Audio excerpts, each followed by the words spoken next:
एक गांव में रम्मो अपने पति व 4 बेटों के साथ रहती थी। वह अपने परिवार के साथ खूब खुशहाल थी। वह मध्यम आय वाला परिवार था, अतः रम्मो परिवार की कमाई का अधिकांश भाग अपने बच्चों की शिक्षा पर खर्च करती थी। पिता भी बच्चों को खूब प्यार करता था। एक दिन अचानक रम्मो का पति बीमार हो गया। डॉक्टर और वैद्य को दिखाया, लेकिन उन्हें उसकी बीमारी का पता नहीं लग सका।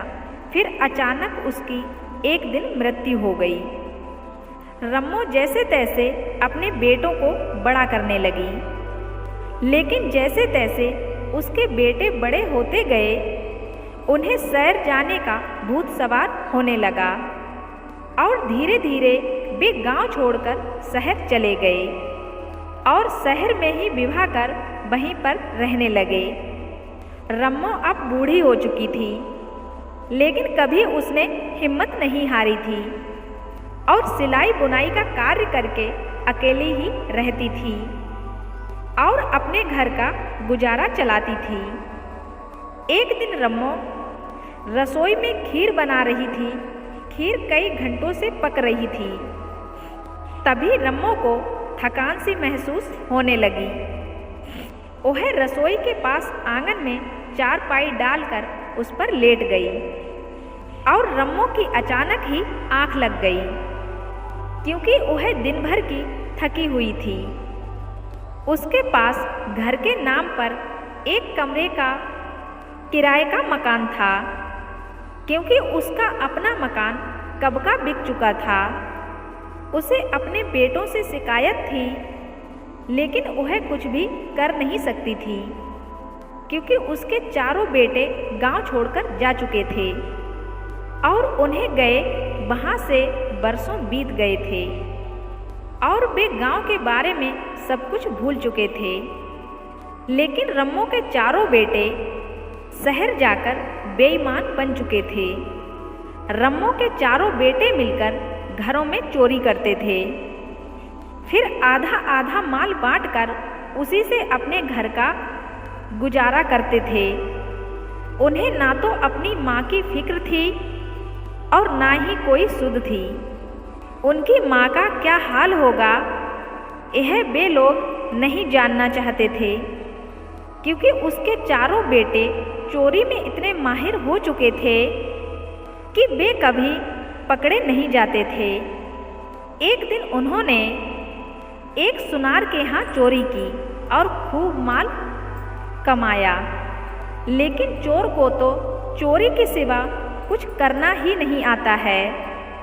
अतः वे आलसी बनकर उस माल पर ऐश करने लगे। कुछ ही दिनों में सारा धन और माल समाप्त हो गया। अब उन्हें फिर से धन पाने की चिंता सताने लगी। एक दिन वे चारों चोरी के इरादे से शाम को घर से बाहर निकले। तभी उन्हें एक युवक मिला। वह बोला, तुम कहाँ जा रहे हो? मुझे भी अपने साथ ले लो।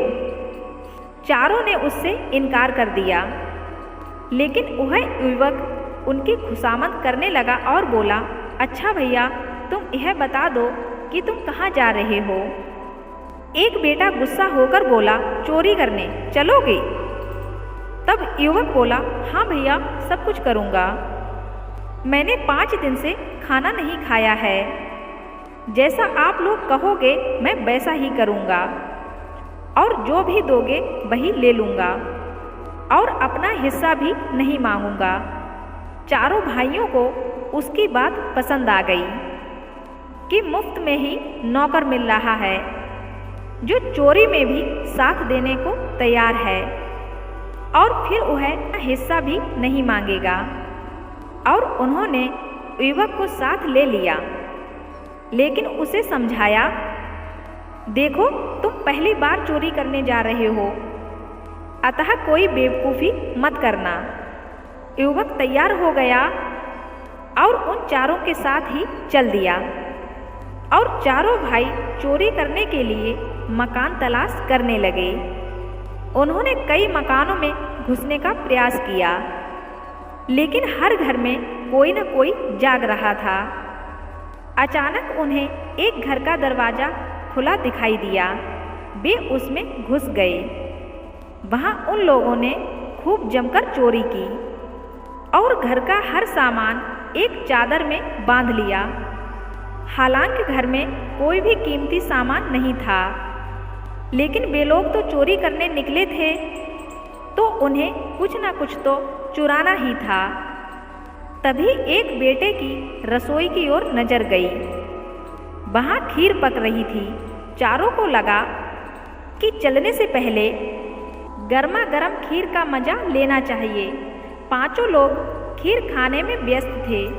तभी उनकी निगाह आंगन में सोई बुढ़िया की ओर गई।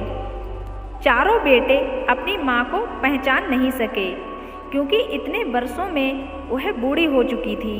नया चोर युवक बोला, भैया, यह बुढ़िया कैसे हाथ पसारे सो रही है? लगता है कि यह कह रही है कि सारी खीर अकेले ही खा जाओगे, मुझे नहीं खिलाओगे। तो दूसरा बोला, हाँ और क्या, यह अपने लिए खीर पका रही है और हम लोगों ने इसकी सारी खीर खत्म कर दी, तो यह क्या खाएगी? तभी नया चोर तेजी से उठा और एक चम्मच खीर बुढ़िया के हाथ पर रख दी। गरम खीर हाथ पर रखते ही बुढ़िया चिल्लाते हुए उठी। वह चिल्लाई, बचाओ बचाओ, मैं तो मर गई, मेरा हाथ जल गया। उसकी आवाज़ सुनकर पांचों चोर घर के अलग अलग कोनों में छिप गए। रम्मो के चिल्लाने से बहुत सारे पड़ोसी दौड़ आए और पूछने लगे कि क्या हुआ, वह क्यों चिल्ला रही थी। अचानक हाथ पर गरम खीर रखने से और भीड़ इकट्ठी होने से रम्मो कुछ समझ ही नहीं सकी कि क्या हुआ, क्योंकि वह तो नींद में थी। तभी एक पड़ोसी ने पूछा, अम्मा क्या हुआ है? तो रम्मो बोली, पता नहीं क्या हुआ है, मैं तो सो रही थी। यह खीर मेरे हाथ पर कहाँ से आई, यह तो ऊपर वाला ही जाने। सभी चोर अलग कोनों में छिपे बुढ़िया की बातें सुन रहे थे और घबरा रहे थे कि कहीं वे पकड़े ना जाएं। वह युवक जो नया चोर था और पहली बार चोरी करने निकला था, वह इत्तेफाक से ऊपर छत के किनारे छिपा बैठा था। रम्मो की बात सुनकर उसे यूं लगा कि बुढ़िया ने उसे देख लिया है, तभी कह रही है कि ऊपर वाला ही जाने। वह ऊपर छिपे छिपे ही जोर से बोला, मैं क्या जानूं, यह तो बाथरूम वाला जाने कि क्या हुआ है। नए चोर की बात सुनकर बाथरूम में छिपा चोर घबरा गया कि वह पकड़ा जाएगा तो उसकी खूब पिटाई होगी, और वह स्वयं को बचाने के प्रयास से बोला, मैं क्या जानूं, जो चारपाई के पीछे है वह जाने। तभी चारपाई के पीछे छिपा चोर बोल उठा, वहाँ मुझे क्यों फंसा रहे हो, मैं क्या जानूं, सीढ़ियों वाला जानता है कि क्या हुआ है। सीढ़ियों वाले ने भी तुरंत इसी तरह चिल्लाकर कहा, मुझे क्यों फंसाते हो, मैं क्या जानूं कि क्या हुआ था। यह तो बिस्तर के पीछे वाला जानता है कि क्या हुआ था। अब सारे अड़ोसी पड़ोसी और रम्मो भी हैरान थी कि यह आवाज़ें कहाँ कहाँ से आ रही हैं, और वे सब एक साथ झपट पड़े और 5 चोरों को पकड़ लिया और 5 चोरों को जेल में डलवा दिया गया। वहाँ पुलिस ने उनसे उनका अता पता पूछा तो पता लगा कि उनमें से 4 चोर रम्मो के बेटे ही थे। चारों ने बहुत मिन्नत की कि उन्हें छोड़ दिया जाए, लेकिन रम्मो ने कहा, मैं बचाने वाली कौन होती हूँ, जैसी करनी वैसी भरनी। एक माँ का दर्द क्या होता है इन बेटों ने कभी नहीं समझा है। जैसे इन लोगों ने कर्म किए हैं वैसा फल तो इन्हें भोगना ही पड़ेगा। इंसान कर्म तो करता है, लेकिन वह उसका इंजाम भूल जाता है कि उसको इन कर्मों का फल क्या मिलेगा। तो कहते हैं ना, जैसी करनी वैसी भरनी। अगर आप अच्छे कर्म करते हैं तो आपके साथ भी अच्छा ही होता है। एक माँ को दर्द देने का इस दुनिया में सबसे बड़ा गुनाह होता है। अपनी माँ से प्यार करो, क्योंकि एक माँ 10 बच्चे पाल सकती है, लेकिन 10 बच्चे 2 माँ बाप को नहीं पाल सकते हैं। ऐसा क्यों होता है ये तो बच्चे ही जाने। इसलिए अपने माँ बाप से प्यार करो। उन्हें बुढ़ापे में आपके सहारे की, आपके प्यार की ज़रूरत होती है। उनका साथ कभी मत छोड़ो, हमेशा उनके साथ रहो। जैसे छोटे बच्चों के साथ उनके माँ बाप हमेशा उनके साथ साए की तरह रहते हैं, ऐसे ही बुढ़ापे में अपने माँ बाप का भी साथ दो, क्योंकि हर माँ बाप अपने बच्चों को खुश ही देखना चाहते हैं। दोस्तों, कहानी अच्छी लगी है और अगर आप मेरे चैनल पर नए हैं तो मेरे चैनल को सब्सक्राइब ज़रूर कर देना। साथ ही बेल आइकन को प्रेस करके ऑल पे क्लिक कर देना, जो ऐसी ही मज़ेदार कहानी आपको सबसे पहले मिल जाए। और कहानी अच्छी लगी है तो वीडियो को लाइक शेयर करना बिल्कुल ना भूलें।